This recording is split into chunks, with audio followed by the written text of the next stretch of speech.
Watch your step coming down. It's cool down here and dark, and that's exactly the way we want it. This is the cellar. This is where the real work of winter gets kept. Now last time, up in the kitchen, I showed you how we put the herbs by, how a jar of cilantro and a handful of salt gets you the taste of July in the dead of February. If you missed that one, go back and watch it, because it's the same mind at work down here that was at work up there. Take away what the rot needs, and your food keeps. Simple as that. But herbs are the easy thing. Herbs are where a person starts. Today I want to show you something harder, and something that matters a whole lot more to a family's table. I want to show you how to take a heavy sack of onions out of your garden in the fall and keep them firm and sweet and sound, clear through to spring. Not a soft one in the lot, not a sprouted one. March, April, and you're still cooking off the same crop you pulled in September. And I'll tell you right now, before we go one step further, there is a mistake that near everybody makes with onions. A common one. It feels smart. It feels tidy and careful. Half the folks watching this do it every single year without a second thought. And it is the exact reason their onions turn to mush by Christmas. I'm going to tell you what that mistake is, and I'm going to tell you the right way. And by the end of this, you'll never lose an onion again. Stay with me, because if you get only one thing from me today, let it be this. It might save your whole crop. Let me start with a mistake, since it's on my mind. The mistake is the plastic bag.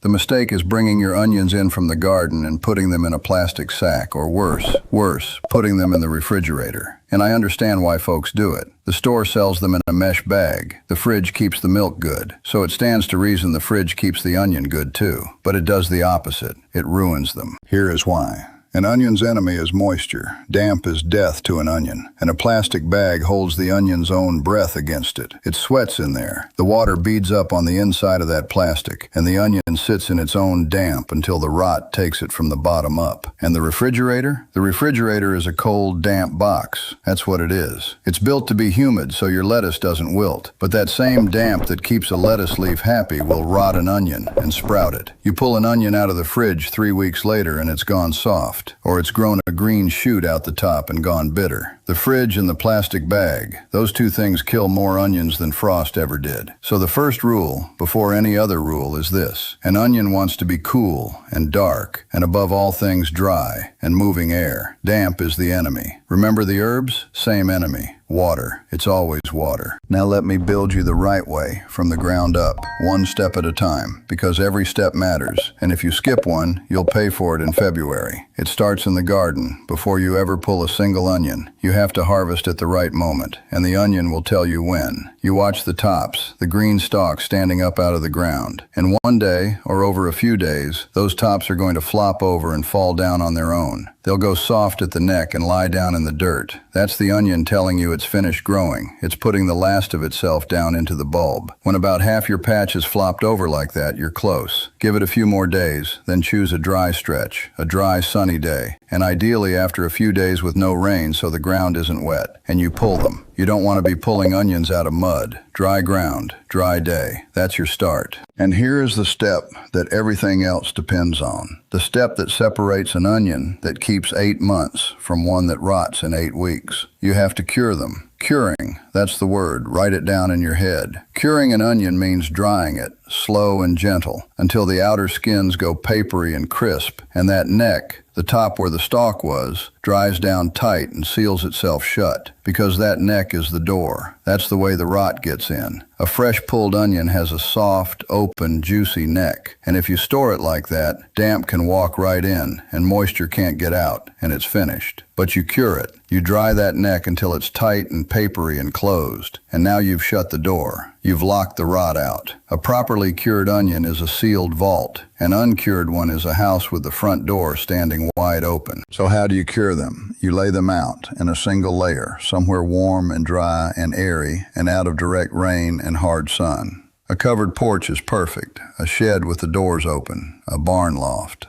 You can lay them on screens, on newspaper, on a slatted rack, anything that lets the air move all the way around each one. Or, the old way, the pretty way, if you left the tops on, you braid them and hang the braid up in the air. Either way, what you're after is air, moving air, on every side, for 2 to 3 weeks. You leave them be. You let the skins rustle and the necks dry down tight. When you pick one up and the neck is dry and closed and the outer skin crackles like paper in your hand, that onion is cured. That onion is ready to keep. Now, before they go into storage, you sort them. And this is a step folks love to skip and shouldn't. You go through the whole crop and you look each one over. Any onion with a thick neck that won't dry down, any that's soft anywhere, any that got nicked or bruised by the fork when you dug it, any with a spot, those come out. Set those aside. There is nothing wrong with them. You eat those. Those are your first suppers, your first month of onions, because those are the ones that will not keep. A thick-necked onion, a bruised onion, that's the one that goes bad first and, worse, spreads its rot to its neighbors. One bad onion in a crate will take the whole crate down with it. So you sort out anything doubtful and you eat it now. And only the sound, tight, papery, perfect onions go into winter storage. Eat your worst first. Store your best. That's the rule. And then storage itself. And it's the same song as the herbs, the same 3 notes.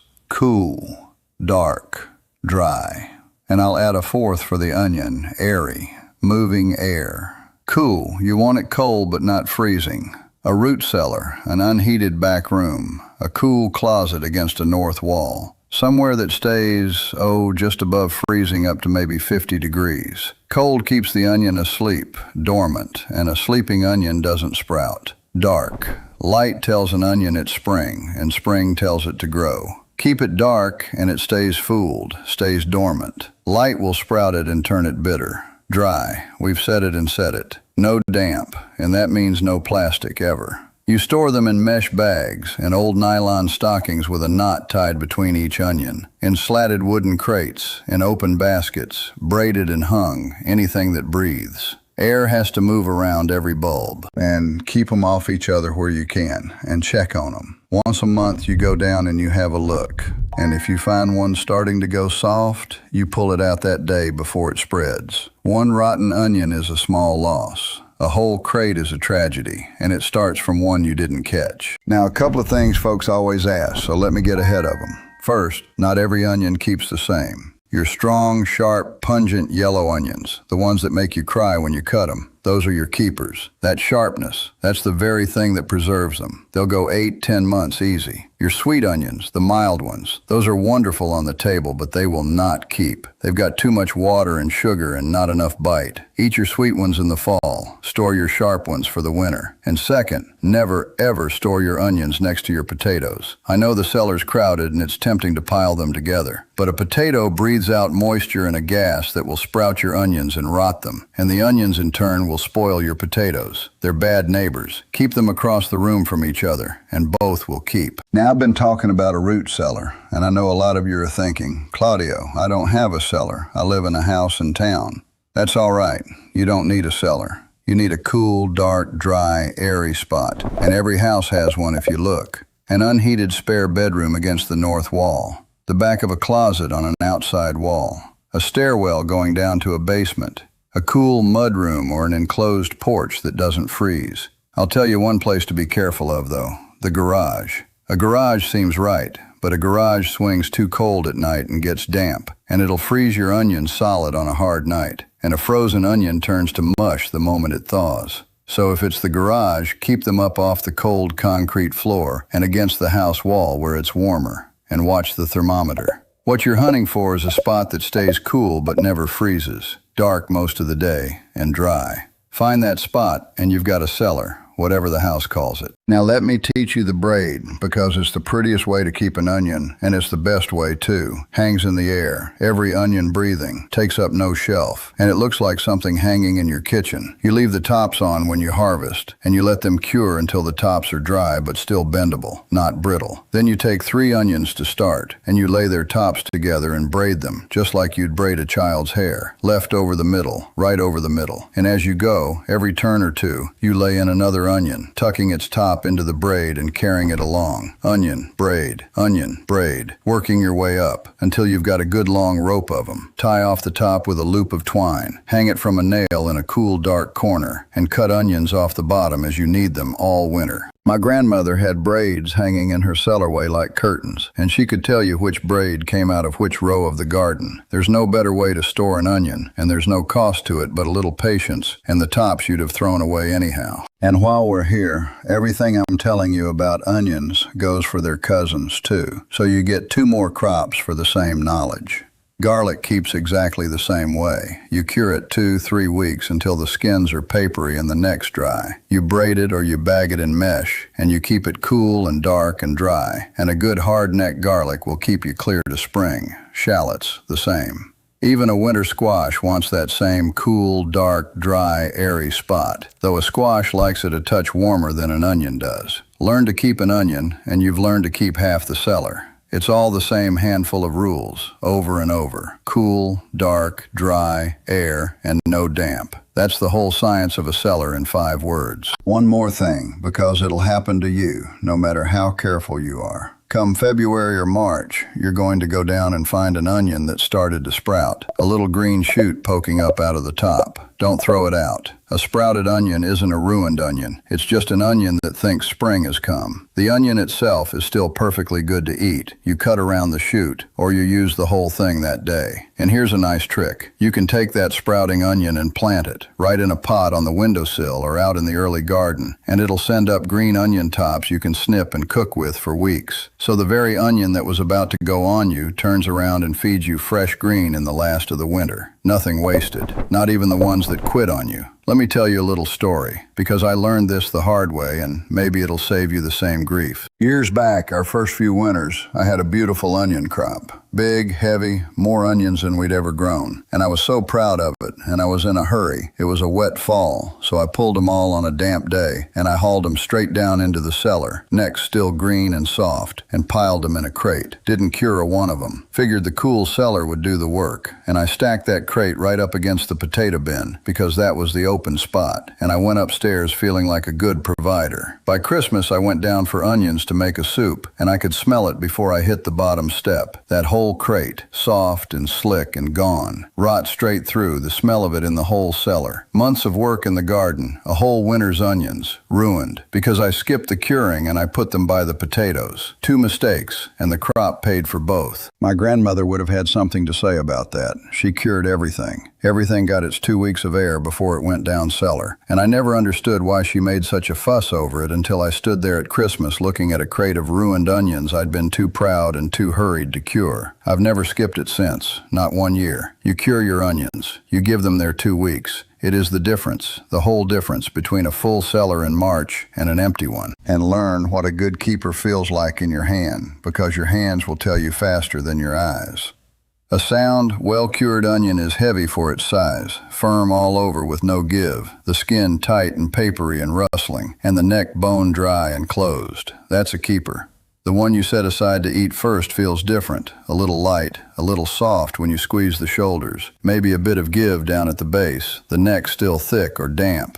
You'll learn the difference in 1 season of handling them, and after that you can sort a whole crop by feel in the dark. Trust your hands. And know the 2 ways an onion goes, so you catch it early. There's the soft rot that starts usually at the neck or a bruise and works down, and it turns the onion slick and it smells. You'll smell it before you see it, same as I did that Christmas. And there's sprouting, where the onion wakes up and pushes a green shoot, which isn't rot at all, just an onion that got too warm or saw too much light and thought spring had come. The rot you pull and throw out that day before it spreads. The sprout, you just eat it up or plant it. Once a month, run your eyes and your nose and your hands over the crop. Pull anything soft, and the rest will keep on sound. A cellar isn't a place you fill and forget. It's a place you tend, a few minutes a month, and it pays you back 100 times over. Now think about what that full cellar means. Think about the stakes, because the onion is not a small thing. The onion is the floor under nearly every meal you make. The soup starts with an onion. The stew, the roast, the beans, the eggs on a cold morning. It starts with an onion in the pan. And a family that has 100 pounds of good onions keeping quietly down cellar has the beginning of every warm meal from October to May already in hand, already paid for, grown out of a few cents of seed last spring. while the person who didn't put them by is standing in the store in January, paying whatever the sign says, for onions that were grown who knows where and shipped who knows how far, that'll sprout in his cupboard in 2 weeks because nobody ever taught him to cure them. That's the difference again. The same difference as the herbs. Owning your table instead of renting it. And an onion is just about the cheapest, easiest, most forgiving place there is to start owning it. If you cure them, and you keep them cool and dark and dry and airy, and you keep them away from the potatoes. And if you're going to grow for keeping, plant it back into spring when you order your seed. This is the part most folks never think about. You can't store an onion well if you grew the wrong onion. So when you're picking what to plant, look for the words storage onion or good keeper or long storing right there on the seed packet or in the catalog. The catalogs will tell you. The sharp, firm, pungent yellow varieties are your winter onions. Those are the ones bred to sleep in a cellar for months. Grow a good row of those for storage, and then grow a few sweet ones on the side just for eating fresh in the fall. And you've got both halves of the year covered. Plant the keeper in April, and you'll eat well the following March. That's the whole trick of a homestead, really. Every good thing in winter was a decision somebody made back in spring. And let me put the money to it, plain, because it adds up faster than people think. A packet of onion seed is $1 or $2, and it'll grow you more onions than a family eats in a winter. Meanwhile, the store wants $1, sometimes more, for a single pound of onions in January. And you use what? 2-3 pounds a week in a house that cooks. That's real money, week after week, 5-6 months of winter. And it's not just the onions. It's the onions and the garlic beside them, and the potatoes and the squash and the carrots and the apples, all keeping in that same cool, dark room, and the herbs up in the kitchen, and the meat we'll get to. A cellar you can live out of is worth thousands of dollars a year that never leave your pocket. That's not me guessing. My friends Amos and Rebecca actually sat down and added it all up. Every method, what it saves against what the store charges, and they put the whole ledger in that almanac of theirs. If you ever wondered what all this old know-how is really worth in dollars, that part will open your eyes. It's linked below.